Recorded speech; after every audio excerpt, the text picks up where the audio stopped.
Bonjour, bienvenue sur la construction du réseau de Wissonheim et de son extension. Alors aujourd'hui, je vais vous parler d'un produit coup de cœur, puisqu'on va commencer par cette vidéo, une série de 3 vidéos sur les Perfect Coach Lighting de chez Ultimate Model. Alors, il faut savoir que ce sont des rampes d'éclairage, mais ce ne sont pas que des rampes d'éclairage. En fait, c'est un produit intelligent de scénographie lumineuse à destination de votre matériel roulant et de vos voitures voyageurs. Bien évidemment, on pourrait dire, bah, moi, vous savez, je mets un ruban de LED, puis un petit pont de diode, et puis voilà, une résistance éventuellement, et puis ça marche. Oui, mais non.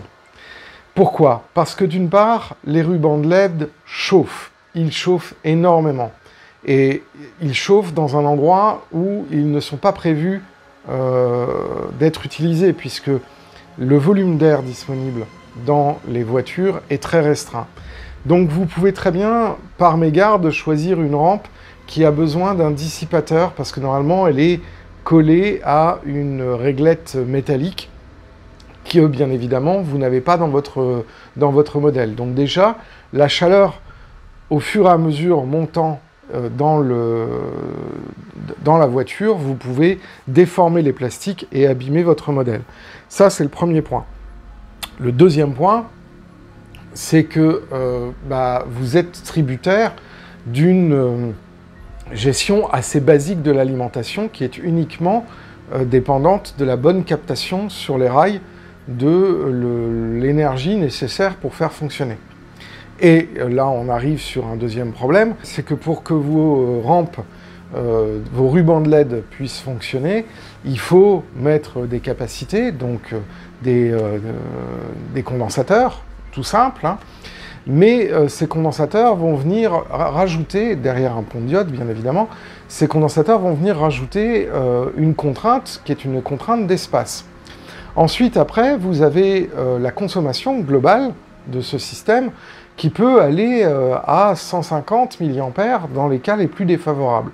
Ce qui fait que très très rapidement, vous pouvez vous retrouver avec un convoi qui va venir pomper entre 400 et 500 mA sur la voie, ce qui va poser plusieurs problèmes. D'une part, le contact rail-roue est un contact électrique très défavorable. En plus, c'est un contact avec une cinématique, puisque les voitures avancent, et elle peut donc être fortement atténuée par le niveau d'encrassement de votre voie.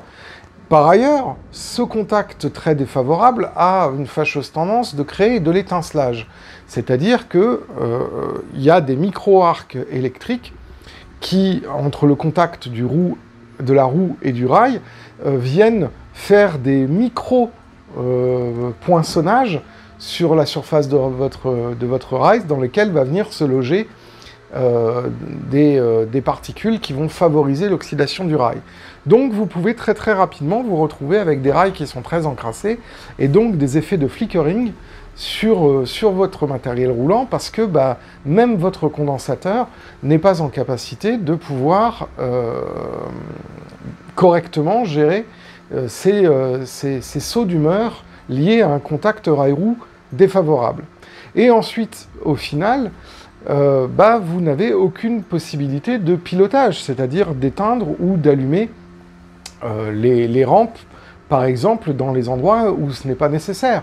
C'est pas nécessaire, par exemple, d'avoir un éclairage constant dans des parties cachées de votre réseau, puisque ça va venir consommer le précieux courant digital qui coûte très cher, pour pas grand-chose, si ce n'est éclairer des voitures que vous ne voyez pas de toute façon. Donc, tous ces éléments-là font que les solutions adaptées à l'heure actuelle par la grande majorité des modélistes, et qui, de prime abord, ne semblent pas très onéreuses, peuvent s'avérer sur le long terme, et quand on prend dans sa globalité, une solution qui est bien plus chère que l'investissement que l'on peut faire en prenant des rampes qui sont adaptées, étudiées et complètement optimisées pour être dans votre matériel roulant. Voilà, donc ça c'était l'introduction que je voulais faire. Maintenant, rentrons un petit peu dans le détail. La Perfect Coach Lighting, c'est une carte électronique qui va comporter deux types de composants. Vos composants d'éclairage, qui sont des LED CMS placés à des endroits judicieux dans la voiture pour pouvoir éclairer les compartiments, les plateformes, les toilettes et les intercirculations. Cette réglette comporte aussi en entrée un dispositif qui va venir emmagasiner de l'énergie avec une supercape. Et là, on ne parle pas d'un condensateur traditionnel, on parle d'une supercapacité. Et donc, pour que la supercapacité puisse se charger correctement et pas être flinguée par la tension de la voie, vous avez un premier étage qui va venir transformer le courant de la voie en un courant exploitable et utilisable par la supercapacité.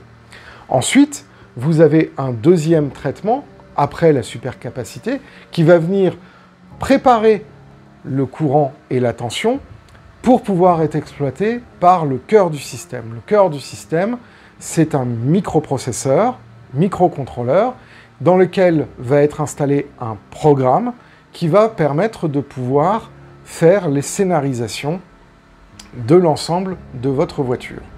Bien évidemment, l'un des avantages de ce système, c'est qu'il est doté de différents circuits ultra calibrés pour deux raisons. La première, éviter une trop grande dissipation thermique du circuit dans votre voiture, et donc éviter d'abîmer les plastiques de votre voiture, et ensuite éviter de drainer un courant instantané au démarrage qui vienne mettre à genoux votre centrale digitale en créant un pic de consommation au moment du démarrage. Tout ça, c'est constitué dans 4 modules différents. J'aurai l'occasion de vous les montrer et de détailler l'utilisation de ces différents modules au sein de la Perfect Coach Lighting ultérieurement dans la deuxième vidéo. Aujourd'hui, je vais vous parler essentiellement du fonctionnement. Parce que la Perfect Coach Lighting se comporte en fait aussi comme un décodeur de fonctions. C'est-à-dire qu'elle a une adresse digitale. Elle a aussi un renvoi d'informations qui peut être très intéressant et une programmation qui se fait. Et je vais vous en parler un petit peu plus en détail tout de suite après.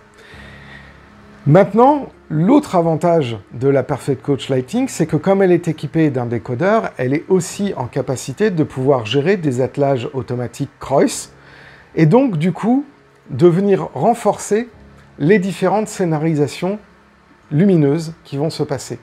Vous savez comme moi que dans une voiture réelle, quand la locomotive est dételée, on passe en éclairage de secours. Et bien, avec la Perfect Coach Lighting, quand vous faites des dételages et des scénarios de dételage qui vont venir séparer des voitures qui constituent une rame, et bien, il y a des mises en place de scénarios de secours. Au même titre que vous pouvez avoir un changement atmosphérique jour-nuit qui va venir changer le comportement de l'éclairage de votre voiture. Donc, finalement, ce n'est plus simplement une réglette d'éclairage, mais c'est aussi un module de scénarisation qui va venir donner du réalisme à vos modèles. Parce que c'est très très gentil d'acheter une voiture chez Models World, RE, LS Model, etc. Mais si c'est simplement pour leur claquer un ruban à LED alors que vous avez un modèle qui est très très détaillé, ce n'est pas donner tous les avantages à votre voiture. Alors certains vont me dire, oui mais bon, mettre 40 ou 45 euros ou 50 euros dans de l'éclairage pour une voiture qui m'a coûté 80 euros, je vois pas trop l'intérêt. Eh bien réfléchissez. Réfléchissez, comme je le disais en amont, sur le coût du courant digital que vont vous prendre simplement des rubans à LED qui ne sont pas prévus initialement pour cet effet. Réfléchissez aussi aux potentiels dommages sur les plastiques injectés que peuvent faire des rubans à LED mal ventilés et mal refroidis. Réfléchissez aussi aux coûts inhérents de maintenance de votre voie liés à de l'étincelage beaucoup plus important que prévu, simplement parce que le condensateur et le pont de diode que vous avez mis pour pouvoir fournir un courant continu à vos rampes de LED vont venir générer. Vous allez avoir un coût supplémentaire d'encrassement de la voie, vous allez avoir un coût supplémentaire de dépense du courant digital qui va vous nécessiter à mettre des boosters. Vous ne serez pas capable de pouvoir éteindre l'éclairage dans des endroits où vous n'en avez pas besoin et vous risquez d'abîmer votre matériel roulant. Et quand on cumule le coût de ces 5 postes par rapport au tarif que peut avoir une Perfect Coach Lighting, eh ben, on se rend compte que, en fait, au final, on est gagnant et on est très, très largement gagnant. Parce qu'effectivement, 30 cm de ruban à LED, un condensateur et un pont de diode sur le papier acheté comme ça, et 2-3 bouts de fil et quelques morceaux de chrysalide, ça va pas vous coûter très cher. Mais en fait, quand on regarde l'impact d'un mauvais éclairage sur la totalité de votre réseau, que ce soit au niveau du courant digital, de l'encrassement, eh ben on se rend compte que l'investissement, il est très très très vite rentabilisé. Voilà, ça c'est pour clore un petit peu la polémique des gens qui diraient « Ouais, mais c'est trop cher ». Ben non, parce que quand on dépense autant d'argent pour avoir du matériel roulant de qualité, autant lui donner une scénographie lumineuse qui mette en valeur le modèle que vous venez d'acheter. Voilà, ceci étant dit, maintenant je voudrais revenir sur quelques conseils de sécurité. Bien évidemment, les Perfect Coach Lighting est un appareil électronique.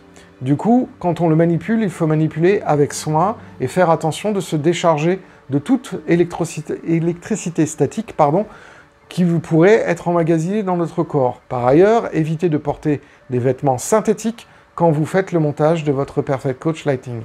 Pensez-vous régulièrement aussi à vous mettre à la terre en touchant un radiateur, par exemple, ou la tour de votre ordinateur. Pensez aussi que certaines parties peuvent comporter des arêtes vives et donc peuvent vous blesser. Donc ne faites pas un montage à l'arrache quand vous n'avez pas le temps. Prenez le temps de monter votre rampe, ça vous évitera d'une part des erreurs et ça vous évitera de vous blesser bêtement.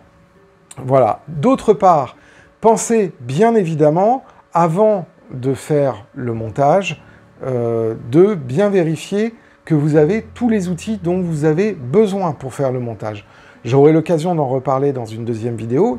Il y a Antoine qui en a parlé dans une vidéo, je la mets dans les fiches. Mais pensez vraiment à bien préparer votre plan de travail. Et bien évidemment, autre précaution d'usage, une fois que vous pensez avoir fait un montage correct de votre rampe, avant de la mettre sur votre réseau, regardez une deuxième fois et une troisième fois si vous n'avez pas commis d'erreur. Ça vous évitera des maux de tête, des démontages à répétition de votre matériel, d'abîmer éventuellement votre matériel roulant ou les Perfect Coach Lighting, et ça vous apportera un peu plus de sérénité. N'hésitez pas à prendre du temps, à bien monter les choses, à bien faire chauffer votre fer, à vous assurer que votre fer à souder est une panne bien propre. Tout ça, c'est un ensemble de précautions qui vous permettra de garantir un fonctionnement optimal de vos rampes Perfect Coach Lighting. Voilà. Bon, maintenant, je vais passer avec des slides. Je vais donc effacer ma figure. Je vais vous mettre des slides qui vont reprendre pas à pas le fonctionnement et la description fonctionnelle des Perfect Coach Lighting. C'est l'objectif de cette vidéo. Dans une deuxième vidéo, on verra le montage sur une UIC YA9. Et dans une troisième vidéo, on verra comment se comportent les Perfect Coach Lighting, comme je vous l'ai décrit dans cette vidéo, mais sur un convoi réel, équipé de 4 voitures de seconde classe B10 et d'une voiture de première classe A9. Comme ça, vous pourrez voir les scénarios de démarrage et les différentes scénarisations, jour, nuit, veilleuse, etc., passage de contrôleur, accès aux toilettes, etc. Tous ces scénarios dont je vais vous décrire le fonctionnement maintenant. Allons-y. Avant de commencer, je tiens à préciser que la Perfect Coach Lighting est entièrement conforme à la norme DCC éditée par la NMRA, la National Model Railway Association, qui est à l'origine, en fait, de la codification du DCC. Ça a été ensuite après repris par le MOROP pour établir une norme NEM. Pour le moment, Ultimate Model attend sa certification pleine et complète. C'est pourquoi elle n'a pas encore son code fabricant dédié, mais qu'est conformément aux recommandations de la NMRA, le code fabricant porte le numéro de 13. Voilà, donc c'est conforme aux exigences de la norme. Maintenant, je voudrais revenir un peu plus en détail sur le fonctionnement du Power Pack. Celui-ci assure un fonctionnement fluide des animations en toutes circonstances. Le Power Pack nécessite un temps de charge avant de pouvoir assurer sa mission de façon optimale. Ce temps de charge a été optimisé pour qu'il puisse disposer de la fonction d'assurance de l'énergie le plus vite possible, mais sans produire une charge électrique trop importante pour la voie. En effet, il faut prendre en compte qu'un convoi, qui est composé d'une locomotive, aura facilement à tracter environ 8 voitures. Chaque voiture ayant un power pack lors de la mise en tension sous la voie, l'appel de courant peut être très important et pourrait provoquer la mise en sécurité de la centrale. Afin d'éviter cela, chaque rampe ne consomme pas plus de 50 mA en pointe pendant la charge du power pack. Et une fois que le power pack est complètement chargé, cette consommation par voiture descend à 15 mA. Il faut environ une trentaine de secondes pour que le power pack soit pleinement opérationnel et ensuite 90 secondes pour que sa charge soit à 100%. Et c'est là où on voit l'intérêt majeur, le premier intérêt majeur de ce système. C'est le fait de sauvegarder un maximum votre courant digital, qui est un courant qui est très cher. À pleine charge, le Power Pack est capable d'assurer au moins 10 secondes d'alimentation continue pour le fonctionnement de la rampe, avec toutes les LED à pleine puissance. C'est très largement suffisant pour ne pas être embêté quand le convoi passera sur un grill complexe. Le Power Pack n'est pas simplement une résistance, un condensateur que l'on a simplement ajouté à la rampe. C'est un système intelligent de réserve d'énergie qui permet en toutes circonstances de fournir l'alimentation nécessaire au système dans la rampe pour pouvoir assurer les scénarisations en toutes circonstances et pas se retrouver avec des redémarrages de l'animation parce qu'il y a eu une chute ou une rupture de tension sur la voie. Maintenant, commençons à regarder un petit peu la configuration des adresses. Et oui, je parle bien des adresses. Et on va voir tout de suite maintenant pourquoi. Le bus DCC qui commande votre réseau a des capacités limitées. J'en ai parlé très souvent dans cette chaîne, notamment sur la playlist du digital. Partons du fait que les locomotives doivent recevoir en permanence des commandes de vitesse et d'activation de fonctions pour pallier à tout problème de rupture d'alimentation, sur les aiguillages, sur une voie sale, etc. Ce qui provoquerait la réinitialisation des décodeurs. On peut piloter dans de bonnes conditions environ 20 à 30 équipements mobiles. En temps normal, cela ne pose pas de problème puisque seules les locomotives sont normalement équipées de décodeurs. En revanche, le problème commence à être beaucoup plus sérieux quand on commence à avoir un très grand nombre de décodeurs de fonctions, que ce soit des décodeurs d'effecteurs, donc des aiguillages, mais aussi des décodeurs qui peuvent être embarqués dans le matériel roulant. Si on commence à équiper les wagons de décodeurs, un problème de saturation se pose très vite. Il suffit de 2 ou 3 trains avec 8 ou 10 voitures plus locomotives pour arriver aux limites actuelles du bus DCC. Piloter chaque voiture d'une circulation de façon indépendante n'est donc pas franchement possible. De plus, pour pouvoir le faire, il faudrait configurer dans les centrales l'ensemble des voitures et passer son temps à changer de voiture via la télécommande, pour simplement allumer ou éteindre telle ou telle lampe. Non seulement ce serait franchement pénible, surtout si on ne le fait pas avec la MFAO, mais en plus ça va être fastidieux. Et les centrales ont aussi des limitations mémorielles par rapport au matériel roulant qu'elles sont en capacité de pouvoir appeler rapidement pour être commandées. Afin de proposer une expérience ludique de qualité, la Perfect Coach Lighting a été conçue comme un système d'adressage multiple qui permet de s'affranchir efficacement des limites imposées par le DCC, en proposant des manipulations très simples pour commander les trains durant l'exploitation de votre réseau. Ainsi, chaque contrôleur d'éclairage est susceptible de réagir aux commandes émises sur 6 adresses. L'adresse primaire, l'adresse d'unité multiple, 3 adresses de RAM et une adresse réseau. Le logiciel interne permet d'appliquer aux commandes une adresse donnée selon l'état de commande de mise sous tension de chaque adresse et de l'ordre de priorité expliqué après. En configuration d'usine, la commande de mise sous tension de la rampe est F0. Si F0 est activée sur une adresse donnée, alors cette adresse est considérée dans le choix de celle qui pilote réellement la rampe. Si F0 est non activée, alors cette adresse est simplement ignorée par la rampe. Si plusieurs adresses ont la fonction F0 activée, alors la rampe respectera les commandes émises sur l'adresse la plus prioritaire. L'adresse d'unité multiple est la plus prioritaire de toutes. Ensuite viennent les adresses de RAM 3, 2, 1, dans cet ordre.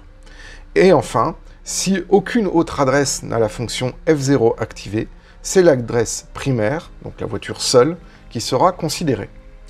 Notez que l'adresse de réseau n'est pas indiquée dans la liste précédente. En effet, seule la fonction jour-nuit est pilotée par l'adresse réseau. Si et seulement si F0 est activé sur cette adresse. Dans le cas contraire, la fonction jour-nuit sera pilotée comme les autres fonctions. Notez également que les commandes EasySetup ne sont acceptées que sur l'adresse primaire, et on va en reparler plus loin. Maintenant, commençons à démêler un petit peu l'ensemble de ces adresses en vous expliquant quelle est la différence fondamentale entre l'adresse primaire, l'adresse d'unité multiple, l'adresse de RAM, donc il y en a 3, et l'adresse réseau. Commençons avec l'adresse la plus évidente, l'adresse primaire. L'adresse primaire est celle de la norme DCC. Elle respecte les contraintes de la norme, c'est-à-dire qu'elle peut être soit courte, comprise entre 1 et 127, si le drapeau standard d'adresse longue du CV29 est désactivé. Dans ce cas, l'adresse est stockée dans le CV1.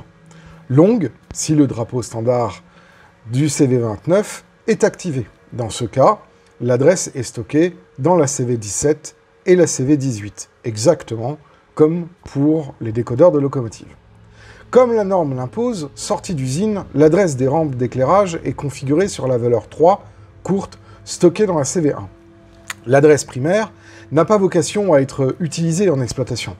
Pour des raisons qui ont été évoquées, si vous configurez chaque voiture de votre flotte avec des équipements de contrôle, vous allez rapidement saturer les capacités de votre centrale en ce qui concerne la mémorisation des adresses. Évidemment, les centrales vous disent qu'elles sont capables de pouvoir adresser 9999 locomotives. Mais soyons réalistes, en réalité, elles ont une capacité de stockage bien plus restreinte dans leur mémoire interne. Dans la pratique, vous n'aurez pratiquement jamais à utiliser l'adresse primaire d'une rampe, sauf pour la configurer.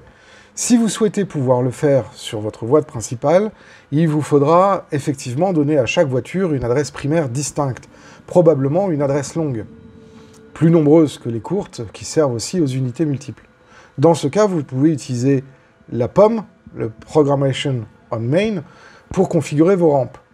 Si par contre vous utilisez exclusivement une voie de programmation pour configurer vos rampes, alors la définition d'une adresse primaire unique n'est pas vraiment importante. La voie de programmation n'utilise pas les adresses. Elle pilote directement le décodeur qui se trouve sur la voie de programmation, peu importe son adresse. Pour autant, si vous le désirez, ou si vous utilisez l'adresse 3 pour une de vos locomotives, vous pouvez parfaitement donner à chaque voiture une adresse qui lui est propre. Par ailleurs, les fonctions F1 à F19 ainsi que F28 ne sont que disponibles sur l'adresse primaire. En effet, F28 permet d'engager le mode de configuration EasySetup et ne doit donc pas être envoyé à plusieurs voitures en même temps. De même, allumer ou éteindre telle ou telle fonction, F1 à F19, n'a de sens que si l'on pilote une et une seule voiture. Voilà, maintenant qu'on a vu ce qui était important concernant l'adresse primaire, on va pouvoir rentrer vraiment dans la force et la puissance des Perfect Coach Lighting, à savoir l'adresse et la configuration en RAM.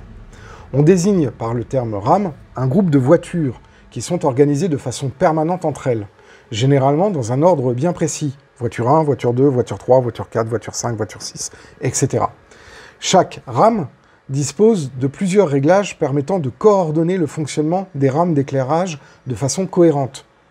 Une adresse longue, calculée comme la CV17 et la CV18 de la norme DCC, une longueur, c'est-à-dire le nombre de voitures dans la rame, et pour chaque voiture de la rame, un numéro de 1 à n. Prenons un exemple. J'ai un convoi S1815 qui aura l'adresse de rame numéro 1 1815. Ce convoi est composé de deux ensembles. Le premier ensemble qui va être le rapide S1515, qui va donc occuper sur l'adresse de rame 2 1515, qui est composé de deux voitures, un fourgon 1266 et une voiture LX 3515. Et la rame 1, donc la 1815, est aussi composée d'une autre rame numéro 2, le rapide S1015, qui va donc avoir l'adresse 1015. Cette rame numéro 2 va avoir trois voitures, deux LX, la 3532 et la 3540, et une voiture restaurant, la 2875. Du coup, quand on sépare les deux sous-ensembles, on a bien une rame qui a l'adresse 1515, une rame qui a l'adresse 1015, et quand elles sont mises ensemble, l'ensemble est piloté par l'adresse 1815. Du coup, on voit bien que dans cette rame 1815, j'ai une rame de tête qui va avoir une adresse différente de la rame de queue qui aura une autre adresse bien distincte. Les Perfect Coach Lighting permettent de pouvoir gérer trois rames. RAM 1, RAM 2, RAM 3, qui sont définies dans les CV 140 à 144 pour la RAM 1, 145 à 149 pour la RAM 2 et 150 à 154 pour la RAM 3. Les 5 CV de chaque groupe comportent les valeurs suivantes, dans l'ordre. Octet de poids fort de l'adresse, calculé comme la CV17. Octet de poids faible de l'adresse, calculé comme la CV18. La longueur de la rame, le numéro de la voiture de la rame, et une dernière information qui est le délai de synchronisation intervoiture. La 5e CV, qui concerne le délai de synchronisation, détermine le temps qui sépare les actions entre les voitures de numéro n et une voiture de numéro n+1 lors de l'allumage. Cette valeur doit être identique pour toutes les voitures d'une même rame. La valeur est exprimée en 1/10 de seconde. Si une adresse de rame n'est pas configurée, valeur 0 dans les CV correspondantes, alors elle est ignorée. Cette configuration de 3 rames permet de pouvoir, au sein d'un même convoi, avoir des parties qui vont pouvoir être détachées en fonction d'un planning de manœuvre et d'affectation des voitures au sein de convois. C'est l'une des forces de la Perfect Coach Lighting parce que non seulement on a une scénographie lumineuse, mais aussi on a une gestion prédictive du comportement de chaque voiture au sein d'une rame.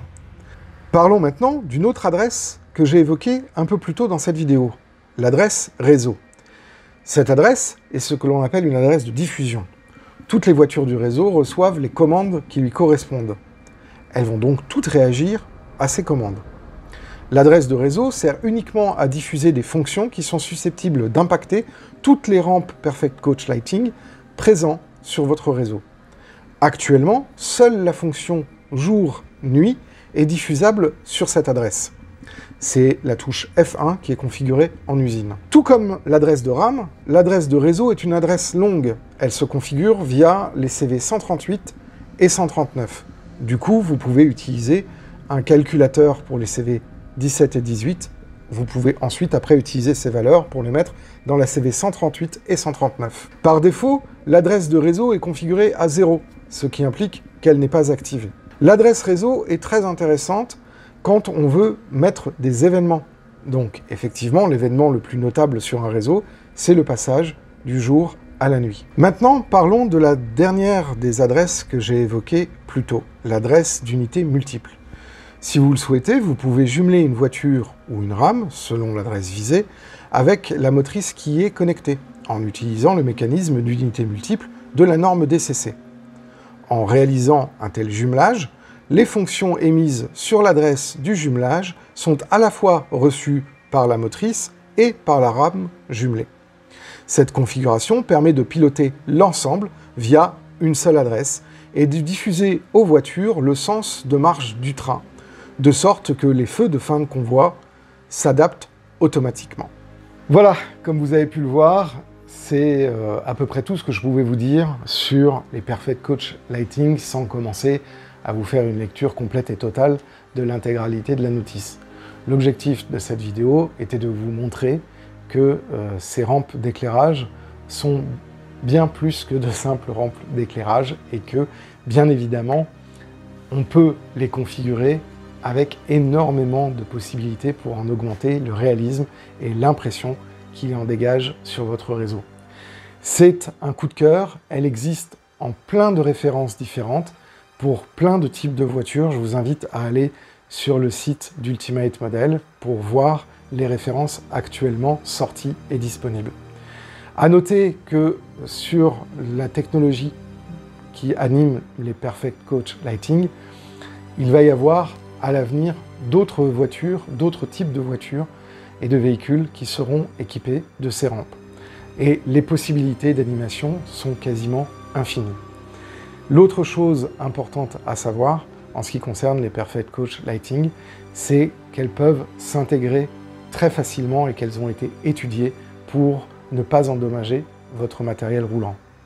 Si vous avez aimé la vidéo, je vous invite à laisser des messages dans l'espace commentaire. N'hésitez pas à réagir à cette vidéo, à la liker pour qu'elle puisse monter dans les algorithmes de présélection sur la page d'accueil de YouTube. Et aussi, n'hésitez pas à la partager si vous pensez que d'autres personnes pourraient être intéressées par ce produit absolument révolutionnaire. Voilà, moi je vous dis à très bientôt et d'ici là, portez-vous bien.